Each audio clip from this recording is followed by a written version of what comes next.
is a big election at the moment. Swapan Dasgupta is joining us at the moment, Rajya Sabha MP associated with the BJP. Swapan, your first reactions to these early numbers. Remember, this is only at 9:10 in the morning, so there'll be many more rounds. Yeah, well, I think what it's quite clear that the RJD alliance, the Mahagathbandhan, is heading for a victory. I think on that there is no second. Should we say that conclusively in your view? I think that seems pretty clear. Now, whether this is going to be emphatic victory, or whether there's going to be whether there's going What's to be your definition of an emphatic victory? Well, I think an emphatic victory is a two-thirds victory, which we could also so 160 would be a number. Yeah.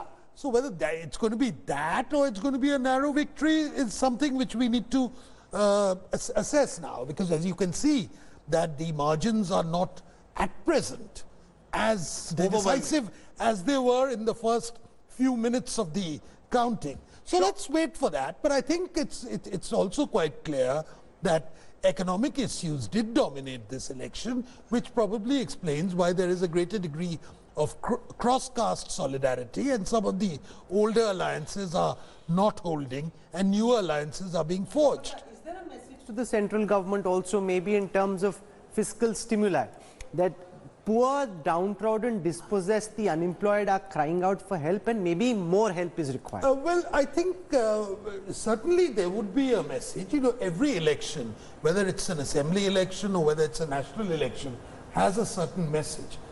Maybe, and I think maybe because I'm still it has to be laced with a degree of tentativeness. Whether the stimulus package must have a greater degree of cash component is something which I think will need to be assessed in very, very seriously. As the trend suggests, the RJD doing well. In your reflection, is there something the NDA and especially the BJP could have done differently in this election? Well, of course, you could have done things differently, but whether that would have been prudent or whether that should have been done is another matter. No, it was quite clear that for various reasons there was a degree of personal unpopularity which was being attached to Nitish Kumar. But at the same time, he's been a steadfast ally, except for a small period in 2015. Sometimes you've got to swallow a bitter pill and also accept that you've got to go along with an ally for the sake of reliability. If there is to be a defeat in Bihar, what impact could this have on the mother of all battles that will be fought in West Bengal, the state that you come from? Well, I think there'll be a very short-term impact.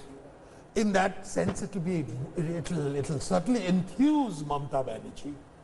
But in the longer term, I think if you look at if it's anti-incumbency, if it's going to be financial and economic management on the ground, I think Mamata needs a lot to consider.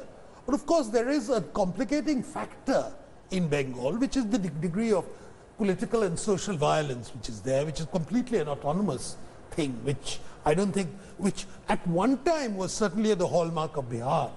Electoral violence, for instance. Once upon a time, Bihar was notorious for it. Bihar is now quite a very, very different Bihar. Bengal, on the other hand, inherited that lock, stock and barrel. So that's a different thing. Can we for a moment, Rahul, just go back to the tug of war only to show that margins have slightly tightened.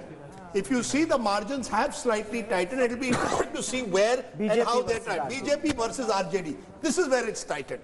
It's become a much closer fight where the BJP and the RJD are in direct contest, 20 versus 20. So we are seeing a much tighter race in the last 15 minutes. I want to caution our viewers as always, remember 66, 80 and 7 others. Always be cautious therefore in Bihar. JDU versus RJD. This is clear. And this is what is giving the RJD-led alliance, RJD Congress, 36 leads for the RJD versus 11 for the JDU. Assume that there are 77 seats where they are contesting together. The RJD has a clear edge. But that's not enough. So I don't fully agree because it's tightened. I'm trying to explain why it's tightened. Tightened, yes. But if you lose half the seats where you're taking on the RJD, or for example, BJP versus Congress, 22 such leads, BJP leading on 64, Congress on 8. That's not good enough. Agreed. Hitting a few runs is not good enough. You need to hit a few big ones. The reason what has changed in the last 20 minutes is that the BJP is now besting the Congress in seats where it's a direct fight, which is what many of us expected. Remember, these are seats where the Congress doesn't have the organizational base to match the BJP in these seats. So that is one big change that's taking place. Let's see JDU versus Congress. JDU versus Congress, dekho. And here the Congress is ahead of the JDU. But the JDU here is at least doing better than it is again when it's pitted against RJD. The 77 seats where it is RJD versus JDU, the 5 seats where it's RJD versus Hindustan Awam Morcha, and 11 seats where it's RJD versus Malla's with the VIP party, that's where this election is being won and lost. So when we say at the moment, when we say it's a cross Bihar wave, we have to be a little cautious to say it's RJD which is the one doing best in the seats where it's strongest. You look at their strongholds, and I think that will give you a sense. Let's take a look at the strongholds of each of the parties. Yeah, that will be want interesting. to start with JDU strongholds, because which is where the JDU seems to be in trouble, because in 36 leads for which we have trends currently available, the JDU is trailing on 19 of their strongholds to the RJD, 3 to the LJP, holding on only 14 of its own strongholds. Only 13 out of them. So clearly even the LJP is damaging them. So I think that's a factor to be looked at. Look at the BJP strongholds now, Rahul. The BJP is probably doing a little bit better in their strongholds. They're holding on to 14 of the 26. So over 50% at least in the strongholds. Not great, but at least not decimated in their strongholds.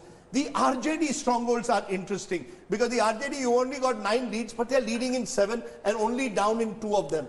And the Congress also is leading in the 2 strongholds where it is in power. So I think what you're seeing, Rahul, is RJD holding on to its own in its strongholds.